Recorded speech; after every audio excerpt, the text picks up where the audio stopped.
Hello my dear students, welcome you all to my YouTube channel M Ahmad study circle. आज के इस video में हम लोग Ratna Sagar communicate in English class 4 से चैप्टर नंबर 4 पढ़ने जा रहे हैं, जिसका टाइटल है यूकी एंड द सुनामी।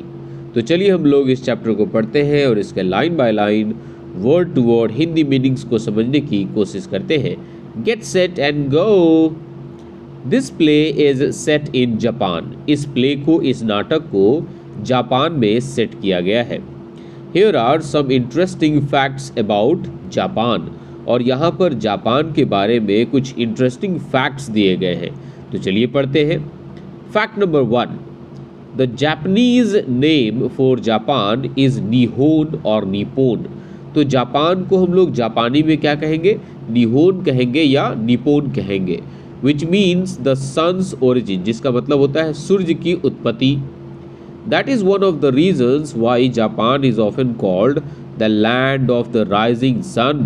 और यही कई सारे कारणों में से एक कारण है जिसे कि जापान को the land of the rising sun, मतलब उगता हुआ सूर्य का देश कहा जाता है। Fact number 2, Japan is made up of 6,852 islands. और ये बाप रे, 6,852 आइलैंड्स को मिला करके जापान एक देश बना हुआ है। Fact number 3, the ancient warriors of Japan were known as samurai. तो जापान के जो प्राचीन योद्धा हैं उन्हें समुराई के नाम से जाना जाता था। Fact number 4, some of the well known Japanese company are Honda, Toyota, Sony, Canon, Toshiba और पैनासोनिक। तो ये कुछ बहुत ही लोकप्रिय जाने माने जापानीज कंपनी है। Fact number 5, Japan is the birth place of several martial arts such as karate, judo and sumo. तो कराटे, जूडो और सुमो कहाँ से आए हैं? जापान से आए हैं। यहाँ पे आपको दो पहलवान, दो रेसलर आपको फाइट करते हुए दिख जाएंगे और ये सुमो फाइटर है। ओके, इस फाइट को हम लोग कहते हैं सुमो। यहाँ पे एक एक्टिविटी दी गई है, circle the names of 5 Japanese cities in the list below. और उन सारे के सारे सिटीज़ को यहाँ पर ऑलरेडी सर्कल किया जा चुका है। कोबी, क्योटो, सेपारो, ओसाका और हिरोशिमा। ठीक है, तो ये सारे के सारे जापानीज सिटी है। तो चलिए यहाँ से हमारा चैप्टर जो है वो एक्चुअली शुरू होता है। The people of a small village in Japan get ready to celebrate a good rice harvest. तो जापान के एक छोटे से गांव के जो लोग हैं वो एक अच्छे चावल के फसल के उत्सव को सेलिब्रेट करने के लिए तैयार हो रहे हैं। But mother nature has other plans in store for them. लेकिन जो प्रकृति है, जो हमारी माँ है, माँ की तरह हमारा ख्याल रखती है, उनके लिए प्रकृति ने एक अलग प्लान बना करके रखा हुआ था। चलिए, क्योंकि ये एक नाटक है, एक प्ले है, एक ड्रामा है, तो नाटक में, ड्रामा में अलग अलग कैरेक्टर्स होते हैं। तो चलिए हम लोग देखते हैं कि इस चैप्टर में, इस नाटक में कौन कौन से लीड कैरेक्टर हैं। तो जो पहला कैरेक्टर है वो है यूकी। वो एक यंग जापानीज बॉय है। दूसरा कैरेक्टर है यूकी के फादर। तीसरे कैरेक्टर है यूकी की मदर। और चौथा कैरेक्टर है पहला गांव का आदमी। पांचवा कैरेक्टर है दूसरा गांव का आदमी। और छठा और लास्ट कैरेक्टर है उसी गांव का एक लड़का, अ विलेज बॉय। ओके, तो चलिए हम लोग देखते हैं कि सीन क्या है, क्योंकि नाटक में, ड्रामा में अलग अलग सीन होते हैं। एज द कर्टन ओपन्स, जैसे ही पर्दा खुलता है, Yuki's parents and Yuki are outside their home. तो दिखाया जाता है कि यूकी और यूकी के माता पिता अपने घर से बाहर हैं। They are getting ready for a festival that night to celebrate a fine rice crop. अब क्योंकि उस साल चावल का फसल जो हुआ था वो बहुत ही अच्छा हुआ था, इसलिए वे लोग इस फेस्टिवल को सेलिब्रेट करने के लिए, इस उत्सव को मनाने के लिए सभी लोग तैयार हो रहे थे। They are carrying paper lanterns. वे लोग कागज के बने हुए लालटेन को कैरी कर रहे थे। बास्केट्स ऑफ फूड, खाने के टोकरियों को ढो रहे थे, उसे ले जा रहे थे। Flowers and other kinds of decorations, फूलों को और सजावट के दूसरे सामानों को वे लोग कैरी कर रहे थे। तभी यूकी कहता है, यूकी क्या करता है, hands a garland of silk flowers to his father. Yuki silk का बना हुआ एक माला, सिल्क के फूलों का बना हुआ माला अपने पिता को देता है और कहता है, father I can not reach the branches of the tree, मैं उस पेड़ के शाखा तक, उसके ब्रांचेस तक नहीं पहुंच पा रहा हूँ। Will you help me please, क्या आप इसमें मेरी मदद करेंगे। Father takes the garland from Yuki, father जो है वो माला, फूलों की वो माला यूकी से ले लेते हैं और वो क्या कहते हैं, these flowers are very pretty Yuki, ये जो फ्लावर्स है, ये जो फूल है, ये तो बहुत ही खूबसूरत है, ये तो बहुत ही सुंदर है। Our friends and neighbours will see them tonight when we celebrate our rice harvest, कि जब आज हम लोग अपने इस चावल के फसल के उत्सव को सेलिब्रेट करेंगे और जब हमारे फ्रेंड्स और हमारे पड़ोसी इन्हें देखेंगे तो वो बहुत ही ज़्यादा खुश हो जाएंगे। और इतना कह के वो उस फूल की माला को पेड़ की शाखा से क्या कर देते हैं, लटका देते हैं, उसे टांग देते हैं। मैं आपको यहाँ पर पिक्चर में दिखाना चाहूँगा। ये रहा यूकी और ये रहे यूकी के फादर और ये उस पेड़ के डाली में एक फ्लावर को लटका देते हैं। ओके, चलिए आगे देखते हैं। यूकी कहता है, thank you father, that is better. Eagerly father tell me again about grandfather. Yuki कहता है, यूकी बहुत ही ज़्यादा एक्साइटेड हो जाता है और कहता है, पिताजी एक बार फिर से मुझे मेरे ग्रैंडफादर, मेरे दादाजी के बारे में बताइए। Father everyone in our village remembers your grandfather. पिताजी, यूकी के पिताजी उसे कहते हैं, देखो कि हमारे गांव में हर कोई तुम्हारे दादाजी को बहुत याद करते हैं।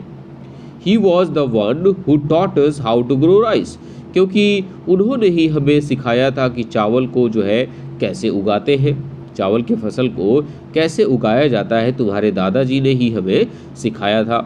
Everyone respected him because he was so smart, और हर कोई उनको बहुत ही ज़्यादा आदर करता था, हर कोई उनको रिस्पेक्ट करता था क्योंकि वो बहुत ही ज़्यादा अक्लमंद थे, बहुत ही ज़्यादा स्मार्ट थे। ओके, चलिए आगे देखते हैं।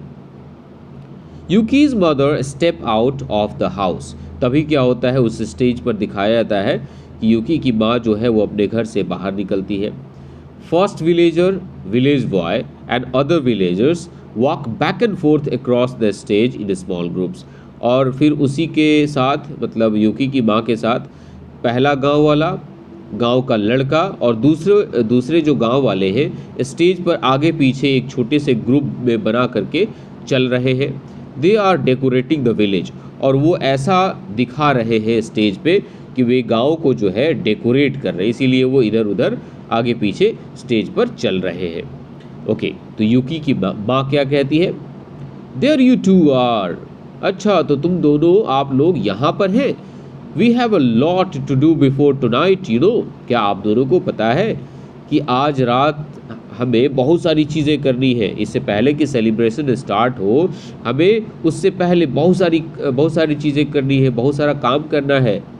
If this is going to be a great celebration then we better get to work, और हम चाहते हैं कि ये सेलिब्रेशन अच्छे तरीके से हो तो बेहतर होगा कि हम सब काम पर लग जाएं। Father Yuki and I were just talking about grandfather. पिताजी, यूकी की माँ अपनी वाइफ से कहते हैं कि यूकी और मैं बस दादाजी के बारे में बातें कर रहे थे। माँ कहती है, yes we all miss grandfather Yuki, कि हाँ यूकी, हम सब तुम्हारे दादाजी को बहुत ही याद करते हैं। But we remember he every day by doing things the way he taught us, लेकिन हम लोग हर रोज़ दादाजी को कुछ इस तरह से याद करते हैं, उनके द्वारा बताए गए चीज़ों को, जैसे कि उन्होंने बताया था कि ये काम वैसे करो, तो उनके द्वारा बताए गए तरीके पर चीज़ों को करके हम उन्हें याद करते हैं। टू यूकीज़ फादर, अब यूकी की जो माँ है वो यूकी के फादर से कहती है, okay dear, that's enough memories for today, आज के लिए दादाजी की इतनी यादें काफ़ी है। लेट्स गेट क्रैकिंग, चलो हम लोग काम पर लग जाते हैं। Yuki can work by himself for a while, और यूकी को अकेला छोड़ दो, वो थोड़ी देर खुद से काम कर लेगा। पिताजी क्या कहते हैं, I will come with you dear, कि हाँ डियर, मतलब अपनी वाइफ से कहते हैं कि मैं तुम्हारे साथ बिल्कुल आऊँगा। मदर कहती है, mother gives a basket of fruits to Yuki, माँ जो है फलों की एक टोकरी यूकी को देती है और कहती है, यूकी I want you to take this fruit basket to the sea and make sure that the fruits are washed clean and dried by the time I return. तो फलों की एक टोकरी देने के बाद माँ कहती है क्योंकि मैं चाहती हूँ कि तुम फलों की इस टोकरी को समुद्र के पास ले जाओ और वहाँ पर ये सुनिश्चित करो कि तुमने सभी फलों को अच्छे से धो दिया है, इन्हें साफ़ कर दिया है और मेरे आने से पहले जो है तुम इन सभी फलों को धोकर इन्हें सुखा दो। और इतना कह के माँ जो है वो स्टेज से उतर जाती है। Father, you know how she gets walked up before a festival. पिताजी यूकी से कहते हैं कि तुम्हें तो पता ही है कि कोई भी उत्सव, कोई भी त्यौहार आता है तो तुम्हारी माँ कितनी परेशान हो जाती है, कितनी ज़्यादा एक्साइटेड हो जाती है। I had better go and help her. अब मुझे मेरे लिए यही बेहतर होगा कि मैं जाऊं और उसकी मदद करूं, तुम्हारी माँ की मदद करूं। Quickly runs off stage after mother. और इतना कह के तुरंत पिताजी भी स्टेज से उतर जाते हैं और माँ के पीछे चले जाते हैं। First villager, village boy and other villagers have been walking back and forth across the stage behind Yuki and his family. और ये जब सारी चीज़ें हो रही थी तभी पहला गांव वाला, गांव का लड़का और दूसरे विलेजर्स जो थे वो स्टेज के पीछे यूकी और यूकी के फैमिली के यूकी और यूकी के फैमिली के पीछे स्टेज पे आगे पीछे टहल रहे थे और ये दिखा रहे थे कि वे लोग गांव को क्या कर रहे हैं, डेकोरेट कर रहे हैं। Suddenly Yuki feels the earth shake under his feet but no one else seems to notice. तभी यूकी को ऐसा लगता है कि उसके पैरों के नीचे जो ज़मीन है वो हिल गई है, लेकिन यूकी के अलावा किसी और ने इस बात पर ध्यान नहीं दिया। यूकी सरप्राइज्ड, यूकी जो है वो हैरान हो जाता है और कहता है what was that, what was that, वो क्या था। द अर्थ मूव्ड, धरती जो है वो हिला, धरती जो है वो हिल गया। द अर्थ मूव्स अगेन, और वो इतना कहता है तब तक धरती जो है वो फिर से हिलती है। The villagers drop whatever they are carrying and bend their knees as if trying to keep their balance. और जब धरती फिर से हिलती है तो जितने भी विलेजर्स हैं, जितने भी गांव वाले हैं, वो उन सभी चीज़ों को नीचे गिरा देते हैं जिन्हें वो ले जा रहे थे और अपने घुटनों को जो है वो झुका देते हैं, अपने घुटनों को मोड़ देते हैं। ऐसा लगता है जैसे कि वो अपना बैलेंस बनाने की कोशिश कर रहे थे। The movement stops and the villagers start laughing relieved. और जैसे ही धरती का हिलना बंद हो जाता है सभी जो विलेजर्स हैं उनको थोड़ा सा रिलीफ फील होता है, उन्हें थोड़ा सा अच्छा महसूस होता है और वे लोग हंसने लगते हैं। फर्स्ट विलेजर कहता है लूजिंग योर बैलेंस देयर, क्या तुम अपना बैलेंस वहाँ पर खो रहे हो, क्या तुम अपना संतुलन नहीं बना पा रहे हो। तो फर्स्ट विलेजर जो है वो सेकंड विलेजर से ये बात पूछ रहा है। तो सेकंड विलेजर क्या कहता है नो वे, बिल्कुल भी नहीं। I have the sure footedness of a mountain goat, मतलब मेरा जो संतुलन है वो बहुत ही स्ट्रांग है। जैसे कि पहाड़ पे चढ़ने वाली एक गोट जो होती है, पहाड़ पे चढ़ने वाली एक बकरी का जितना संतुलन शानदार होता है, मेरा भी संतुलन बिल्कुल वैसा ही है। तभी यूकी जो है वो सीरियसली बहुत ही गंभीर हो जाता है, बहुत ही सीरियस हो जाता है। वो कहता है रुको, wait, the earth moved under my feet, धरती जो है वो मेरे पैर के नीचे हिली थी। I think it was an earthquake, मुझे तो लगता है कि यह एक भूकंप था। Second villager, we have not had an earthquake for a long time. दूसरा गांव वाला जो है वो कहता है कि काफ़ी लंबे समय से हमारे यहाँ तो कोई भूकंप नहीं आया है। What makes you think we are going to have one now, और तुम्हें ऐसा क्यों लगता है कि अब हमारे यहाँ कोई भूकंप नहीं आया, क्योंकि काफ़ी लंबे समय से हमारे यहाँ तो कोई भूकंप आया ही नहीं है। तो फर्स्ट विलेजर कहता है you just don't know how to have fun Yuki. अब फर्स्ट विलेजर को लगता है कि यूकी जो है मजाक कर रहा है और मज़े लेने की कोशिश कर रहा है, इसलिए वो कहता है यूकी तुम्हें नहीं पता है कि मज़े कैसे लेते हैं। ऑलवेज वर्किंग, तुम हमेशा काम करते रहते हो, जस्ट लाइक योर ग्रैंडफादर, जैसे कि तुम्हारे ग्रैंडफादर हमेशा काम करते रहते थे। मतलब फर्स्ट विलेजर ये कह रहा है कि अगर तुम्हें मज़े लेने ही है तो अच्छे से मज़े लो।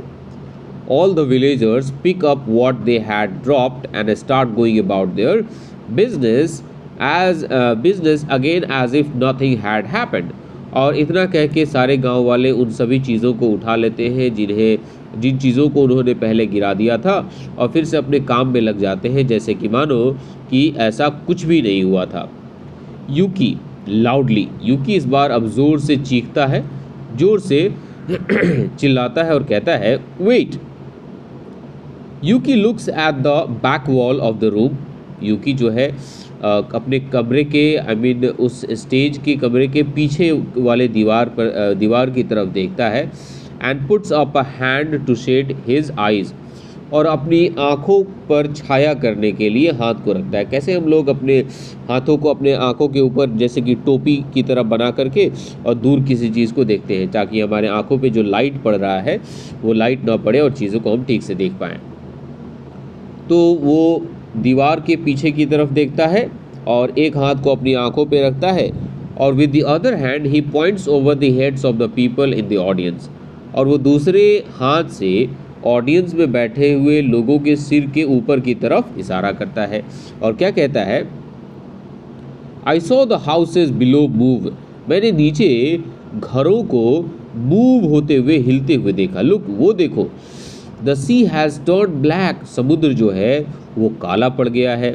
Now it looks like the sea is running backwards, और देखो अब ऐसा लग रहा है कि समुद्र जो है वो पीछे की तरफ भाग रहा है, अवे फ्रॉम आवर विलेज, हमारे गांव से दूर पीछे की तरफ, टू ऑडियंस, और फिर वो ऑडियंस से दर्शकों से कहता है, now I remember what grandfather had said, अब मुझे याद आ रहा है कि दादाजी ने क्या कहा था। The sea would turn black, दादाजी ने कहा था कि जो समुद्र है वो काला पड़ जाएगा, and run away from the shore just before a tsunami, और एक सुनामी के आने से पहले समुद्र जो है वो काला पड़ जाएगा और अपने शोर अपने किनारे से दूर पीछे की तरफ हट जाएगा। All the villagers walk to where Yuki is standing, और जैसे ही सारे जो गांव वाले ये बात सुनते हैं, जो स्टेज पे ही क्या कर रहे थे, टहल रहे थे और गांव को डेकोरेट करते हुए दिखा रहे थे, वो अब वहाँ पे आ जाते हैं जहाँ पे यूकी जो है खड़ा था। फर्स्ट विलेजर, पहला गांव वाला, कहता है, लुक देखो, I have never seen anything like this before, मैंने इससे पहले ऐसा कोई भी चीज़ नहीं देखा है। Look how far the ocean has pulled back, देखो कि समुद्र जो है वो कितना पीछे दूर चला गया है। We can see parts of the beach that we never saw before, और हम लोग समुद्र के उस किनारों को भी, समुद्र के किनारे के उस हिस्से को भी देख पा रहे हैं जिसे कि हमने पहले कभी नहीं देखा था। यहाँ पे ये देखिए, ये है यूकी और ये दूसरे गांव वाले लोग हैं जो कि इस नाटक में यूकी की मदद कर रहे हैं। ओके, आगे बढ़ते हैं। Second villager, yes let's go to the beach right away, दूसरा विलेजर कहता है, हाँ हाँ चलो चलो हम लोग बीच पे चलते हैं। Imagine all the beautiful shells we will be able to find, अब क्योंकि समुद्र काफ़ी पीछे हट गया है तो इमेजिन करो कि हमें कितने शेल्स वहाँ पर मिलेंगे, कितने खूबसूरत होंगे। We can string them together, और हम लोग उन शेल्स को धागे में बांध देंगे। As the villagers leave the stage to run towards the beach, Yuki waves his arms and tries to stop them, और जैसे ही सभी गांव वाले लोग स्टेज से उतरकर और बीच की तरफ भागने लगते हैं, दौड़ने लगते हैं, तो यूकी अपने बाहों को ऊपर हवा में लहराता है और गांव वालों को रोकने की कोशिश करता है, क्योंकि उसे पता है कि सुनामी आने वाला है और ये बेवकूफ़ गांव के लोग वहीं पे जा रहे हैं जहां पर मौत उनका इंतज़ार कर रही है, इसलिए वो चाहता है कि उन्हें वापस बुलाया जाए। यूकी, वेट एवरीवन, रुको, हर कोई रुक जाओ, कम बैक, वापस आओ, देयर इज टेरिबल डेंजर, वहाँ पे बहुत ही ज़्यादा खतरा है। My grand father told me that this is just what happens before a tsunami, कि मेरे दादाजी ने मुझे बताया था कि एक सुनामी के आने से पहले बिल्कुल ऐसा ही होता है। तभी दूसरा गांव वाला क्या कहता है, what are you talking about Yuki, Yuki तुम किस बारे में बात कर रहे हो, क्या बातें कर रहे हो। All the villagers except the village boy leave the stage laughing, और इतना कह के गांव के सारे लोग जो है हंसते हुए स्टेज से उतर जाते हैं। सिर्फ एक, वो जो गांव का लड़का था, वही स्टेज से नहीं उतरता है, और सारे लोग उतरकर कहाँ चले जाते हैं, बीच की तरफ, to head for the beach. Yuki knows he has to find a way to get the villagers to move up the mountain quickly, अब यूकी जानता है कि उसे कोई ना कोई रास्ता निकालना होगा, कोई ना कोई तरीका निकालना होगा जिससे कि वो सभी गांव के लोगों को तुरंत वापस पहाड़ी के ऊपर बुला ले, ताकि जब सुनामी आए तो लोग डूबने से और मरने से बच जाए, वो उन लोगों को सुनामी से बचा सके। He takes a log of wood from the fire in front of his house. तो वो देखता है कि उसके घर के सामने आग जल रही है और वहाँ से वो एक लकड़ी के लट्ठे को उठाता है जिसमें आग लगी हुई थी, and runs to the side of the stage, और वो स्टेज के साइड में दौड़ने लगता है, and pretends to set the rice stacks on fire, और वो ये दिखाने की कोशिश करता है, ये बहाना बनाता है या ये दिखाने का नाटक करता है कि वो चावल के फसल में आग लगा रहा है। While he is doing this, और जब वो चावल के फसल में आग लगा रहा था, the village boy sits down in front of Yuki's house and watches him. तो गांव का वो जो लड़का है वो यूकी के घर के सामने बैठा हुआ है और उसको यूकी को ये सब करते हुए देख रहा है। यूकी touches the burning log to the rice crop in several places. यूकी जो है उस जलते हुए लकड़ी के लट्ठे को चावल के फसल में कई जगह पर लगा देता है, मतलब चावल के फसल में वो आग लगा देता है। Then he runs to the front of the stage facing the audience. फिर वो दौड़ करके स्टेज के फ्रंट में बीच में जाता है जिससे कि वो ऑडियंस को देख सके। यूकी जो है चिल्लाने लगता है, फायर फायर, आग लग गई, आग लग गई, everyone run to the mountain quick quick, सब कोई जल्दी जल्दी दौड़कर पहाड़ी पर आओ, पहाड़ी पर आओ। Throws down the burning branch and runs off stage, और यूकी भी उस जलते हुए लकड़ी को फेंक देता है और वो भी स्टेज से दौड़कर उतर जाता है। All the villagers are standing together on top of the mountain. अब जो दूसरा सीन दिखाया जाता है उस सीन में दिखाया गया है कि सारे जो गांव के लोग हैं वो पहाड़ी के ऊपर एक साथ चले गए हैं, वहाँ पे खड़े हैं। वहाँ पे यूकी भी है, इंक्लूडिंग यूकी के मदर भी है, यूकी के फादर भी वहीं पर है। Everyone is panting as if they have run a long distance on a hot afternoon, और सभी लोग जो है वो हाँफ रहे हैं, सभी लोगों के सांस जो है वो तेज़ी से चल रही है। ऐसा लगता है कि गर्मी के दिनों में, गर्मी के दोपहर में सभी ने कोई लंबा दौड़ लगाया हो। Everyone looks angry and upset. हर कोई जो है वो काफ़ी गुस्से में है और काफ़ी उदास है, काफ़ी दुखी नज़र आ रहा है। तभी वो village boy steps forward and points to Yuki. वो आगे बढ़ता है और यूकी की तरफ इशारा करता है, गांव का वो लड़का, और कहता है यूकी इज़ क्रेजी। यूकी जो है वो पागल हो गया है। He set fire to the rice crop, कि उसने चावल के फसल में आग लगा दिया, चावल के खेत में उसने आग लगा दिया। To the rest of the villagers, और वो बाकी गांव वालों से कहता है he did it on purpose, और हाँ उसने ये जानबूझकर किया। आई सॉ हिम, मैंने उसे ऐसा करते हुए देखा है। यूकी लुक लुक, यूकी कहता है हाँ देखो देखो।